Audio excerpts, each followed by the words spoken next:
आप देख रहे हैं दीनी सफ़र चैनल, जहां हम आपको ले चलते हैं हमारे प्यारे नबी हज़रत मोहम्मद सल्लल्लाहु अलैहि वसल्लम की मुबारक ज़िंदगी की रोशन राहों पर। ये है हमारी सीरीज़ सीरतुन नबी सल्लल्लाहु अलैहि वसल्लम, और आज हम बात करेंगे उस मुक़द्दस रिश्ते की जो मोहब्बत, एहतराम और वफ़ा का बेहतरीन नमूना है। एक तिजारत के सफ़र से शुरू हुआ था जो रिश्ता और बना रहमतुल लिल आलमीन सल्लल्लाहु अलैहि वसल्लम की पहली हमसफ़र हज़रत खदीजा रज़ियल्लाहु अन्हा के साथ एक बेमिसाल शादी। आइए चलते हैं उस दौर में जहां मोहब्बत में ना दिखावा था ना लालच, सिर्फ सच्चाई और भरोसा था। हज़रत खदीजा रज़ियल्लाहु अन्हा मक्का की सबसे प्रतिष्ठित और अमीर महिला थी। वो तिजारत करती थी और सच्चे ईमानदार लोगों से कारोबार करवाती थी। जब उन्होंने पैगंबर मोहम्मद सल्लल्लाहु अलैहि वसल्लम को व्यापार के लिए शाम भेजा तो उनके ईमान, अमानतदारी और व्यवहार से बहुत प्रभावित हुई। वापस आने पर उन्होंने अपनी सहेली नफीसा के जरिए निकाह का प्रस्ताव भिजवाया। पैगंबर की उम्र थी 25 साल और हज़रत खदीजा की उम्र थी 40 साल। निकाह बड़े सादे अंदाज में हुआ। महर था 20 ऊँट या लगभग 400 दिरहम। खदीजा ने अपने घर को पैगंबर सल्लल्लाहु अलैहि वसल्लम के लिए जन्नत जैसा बना दिया। ना कोई दिखावा, ना कोई फिजूल खर्ची, बस मोहब्बत, इज्जत और अल्लाह की रज़ा। शादी से पहले हज़रत खदीजा रज़ियल्लाहु अन्हा की 2 बार शादी हो चुकी थी। पहले शौहर का नाम अबू हाला और दूसरे का नाम अतीक बिन आइस था। दोनों ही इंतकाल कर चुके थे और हज़रत खदीजा उस वक्त एक इज्जतदार औरत थी, ताजरा और बहुत ही समझदार। नबी सल्लल्लाहु अलैहि वसल्लम ने हज़रत खदीजा रज़ियल्लाहु अन्हा से शादी नबूवत से 15 साल पहले यानी तकरीबन 595 ईस्वी में की।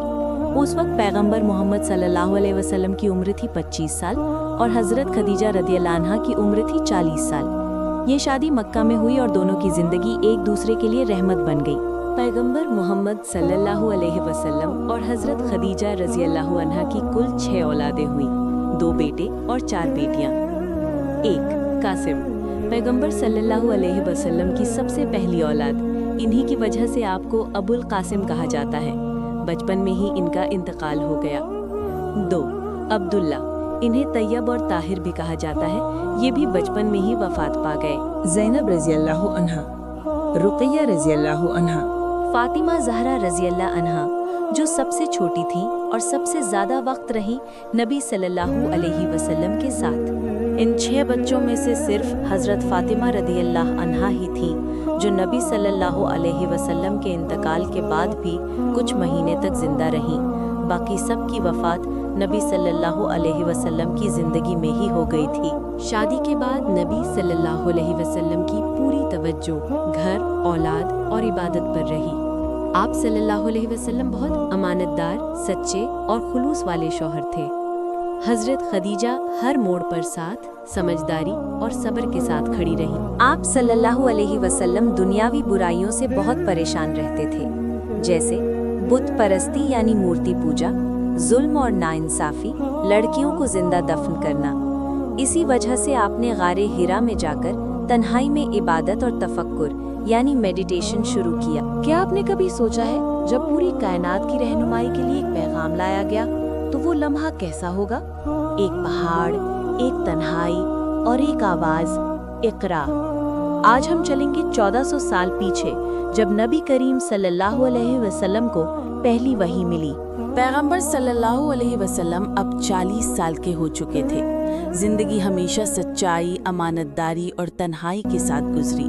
वो मक्का की बुराइयों से परेशान रहते थे, झूठ, शराब, जुल्म, लड़कियां जिंदा दफन करना। इसलिए वो अक्सर मक्का से दूर गारे हिरा चले जाते थे, जहां वो अल्लाह को याद करते, तफक्कुर करते। नबी सल्लल्लाहु अलैहि वसल्लम डर जाते हैं, जवाब देते हैं, माँ अना बिक़ारे, मैं पढ़ना नहीं जानता। फिर जिब्रील अलैहिस्सलाम उन्हें सीने से लगाते हैं 3 बार और फिर कहते हैं, इक़रा बिस्मि रब्बिकल्लज़ी खलक़, यानी पढ़ो अपने रब के नाम से जिसने पैदा किया। पहली वही नाजुल हो चुकी थी, सूरह अल अलक़ की पहली 5 आयत। ये कोई मामूली वाक़या नहीं था। नबी सल्लल्लाहु अलैहि वसल्लम को ऐसा महसूस हुआ जैसे पूरी कायनात ही बदल गई।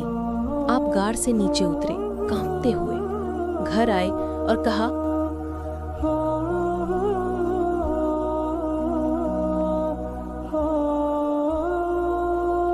حضرت ختیجہ انہیں اپنے رشتہ دار ورقہ بن نوفل کے پاس لے گئیں۔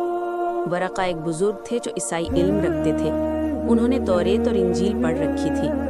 ورقہ نے واقعہ سن کر کہا، یہ وہی نموس فرشتہ ہے جو موسیٰ علیہ السلام کے پاس آیا تھا۔ کاش میں اس دن زندہ رہوں جب تمہاری قوم تمہیں نکالے گی۔ نبی صلی اللہ علیہ وسلم حیران، کیا میری قوم مجھے نکالے گی؟ ورقہ بولے، ہاں، ہر وہ شخص جو حق لے کر آیا اسے تکلیفیں دی گئیں۔ اس واقعہ کے بعد کچھ سمے تک وحی رک گئی، جسے فترۃ الوحی کہا جاتا ہے۔ لیکن پھر دھیرے دھیرے جبریل پھر سے آنے لگے۔ نبی صلی اللہ علیہ وسلم اب جانتے تھے، میں آخری رسول ہوں اور اب اسلام کا پیغام پھیلانا ہے۔ تو دوستوں، آج کا سفر یہیں تک۔ نبوت ملنے کے بعد کچھ وقت تک وحی رک گئی، لیکن اللہ کے حبیب صلی اللہ تعالیٰ علیہ وسلم جانتے تھے کہ اب ان کی ذمہ داری کیا ہے۔ اور اسی یقین کے ساتھ ہم آج کا ایپیسوڈ 4 یہیں ختم کرتے ہیں۔ سیرت النبی کی یہ روشن کہانی ہر جمعے کو یعنی فرائیڈے کو جاری رہے گی۔ اگلے ایپیسوڈ میں جانیں گے کہ کیسے کیسے سورہیں اور وحی نازل ہونے لگی اور اسلام کی دعوت کا پہلا قدم کیسے بڑھا۔ تب تک کے لیے چینل کو سبسکرائب کریں، پلے لسٹ میں دین کی داستان سیرت النبی ضرور دیکھیں۔ اللہ حافظ۔